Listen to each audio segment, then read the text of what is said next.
Hello नमस्कार दोस्तों, दीक्षा study official में आपका स्वागत है। और आज मैं फिर एक बार नए टॉपिक के साथ रूबरू हूँ, जिसमें हम लोग सामान्य इतिहास की समझ को देखेंगे। और बहुत से कंप्लेन रहते हैं कि इतिहास एक जटिल सब्जेक्ट है और समझ से परे, समझ में नहीं आता है। तो आज हम इसी पे बात करेंगे। और सबसे पहले हम इतिहास को समझने के लिए उसको 3 पार्ट में, छोटे छोटे पार्ट में डिवाइड करके पढ़ने की कोशिश करेंगे। तो पहला पार्ट जो है इतिहास का, उसका नाम है प्राग ऐतिहासिक काल, जिसको हम लोग अंग्रेजी में प्री हिस्ट्री भी बोलते हैं। इसको अंग्रेजी में हम लोग प्री हिस्ट्री के नाम से जानते हैं। और यह इतिहास का वह भाग है, वह कालखंड है जब हमारे पास किसी भी तरह के लिखित दस्तावेज़ नहीं थे, कोई भी लिखित जानकारी नहीं थी। हमें जो भी इतिहास मिला है वो खुदाई में मिली हुई वस्तुओं के आधार पे पुरातत्व के जो विद्वान लोग हैं वो अनुमान लगा के उस इतिहास के बारे में लिखे हैं। और वो इतिहास था हमारे पूर्वजों का, जिसको हम लोग प्रागैतिहासिक काल के नाम से जानते हैं। और स्पेशली जो है वो इतिहास आपके स्टोन एज का, पाषाण काल का इतिहास है, जिसमें जो है बंदर से इंसान बनने की यात्रा के बारे में बताया गया है। कैसे जो है हमारे जो पूर्वज थे वो बंदर थे और उन्होंने एक लंबी जो है यात्रा की, लंबा समय लगा। और वो इतिहास जो है हम लोग पढ़ते हैं प्रागैतिहासिक काल के रूप में, जिसको प्री हिस्ट्री के नाम से हम लोग जानते हैं। दूसरा जो है, दूसरा पार्ट है, तो उसके बाद का टाइम है। और इंडिया में देखा जाए तो वो इंडस वैली सिविलाइजेशन, जिसको हड़प्पा सभ्यता के नाम से, सिंधु सभ्यता के नाम से भी जानते हैं। तो इतिहास का वह कालखंड जब हमारे पास लिखित दस्तावेज भी थे, पुरातात्विक वस्तुएं भी थी और लिखित दस्तावेज तो थे ही, लेकिन वो लिखित दस्तावेजों को हम लोग न समझ पाए हैं न पढ़ पाए हैं।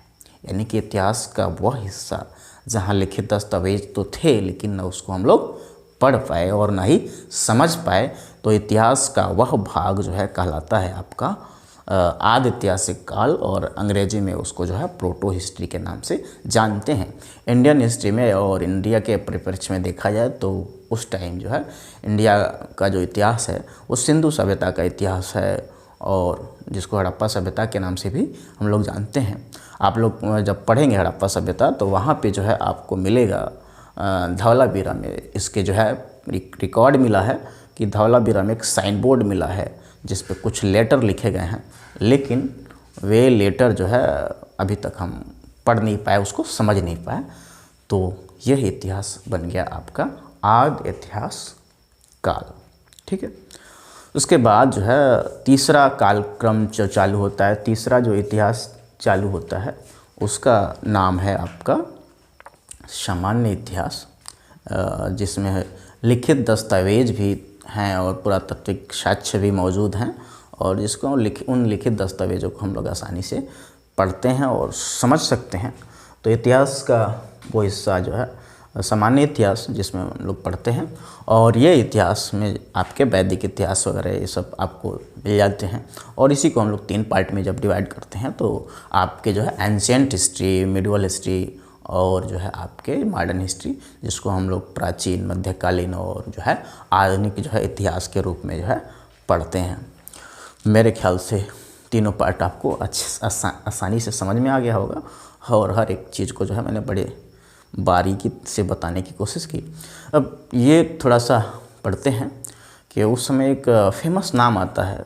इतिहास को जब भी हम पढ़ते हैं तो हमारे जहन में एक नाम आता है, जो आपके जो है 5वीं शताब्दी ईसा पूर्व में एक विद्वान थे, यूनान के रहने वाले, जिनका नाम था हेरोडोटस। और उन्होंने एक ट्रेंड डेवलप किया। कौन सा ट्रेंड? पहली बार उन्होंने ऐसा काम किया, इसके पहले जो है कोई इस तरह से नहीं करता था, नहीं सोचता था। उन्होंने ट्रेंड ये डेवलप किया कि जो भी घटनाएं होती थी उनके समय में, जो भी बातें हुई हैं, उसको उन्होंने जो है अपने डायरी में जो है लिखने का ट्रेंड डेवलप किया, नोट करने का काम किया।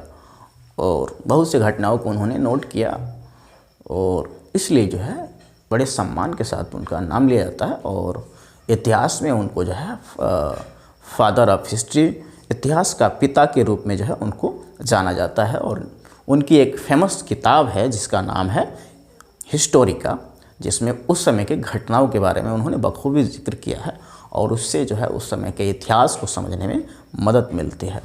और मेरे ख्याल से आपको लगभग सारी चीज़ें क्लियर हो गई होंगी। और कमेंट में बताइएगा कैसा लगा ये सेशन इतिहास का। और हो सकता है अगर आप हमारे साथ जुड़ेंगे तो इतिहास का अगला भाग, जिसमें हम लोग अभी चर्चा किए हैं प्रागैतिहासिक काल यानी कि प्री हिस्ट्री, आदि ऐतिहासिक काल यानी कि प्रोटो हिस्ट्री और सामान्य इतिहास हिस्ट्री के, इन तीनों पार्ट्स को हम लोग कवर करने की कोशिश करेंगे और समझने की कोशिश करेंगे। और मुझे उम्मीद है कि आपको ये सेशन बहुत अच्छा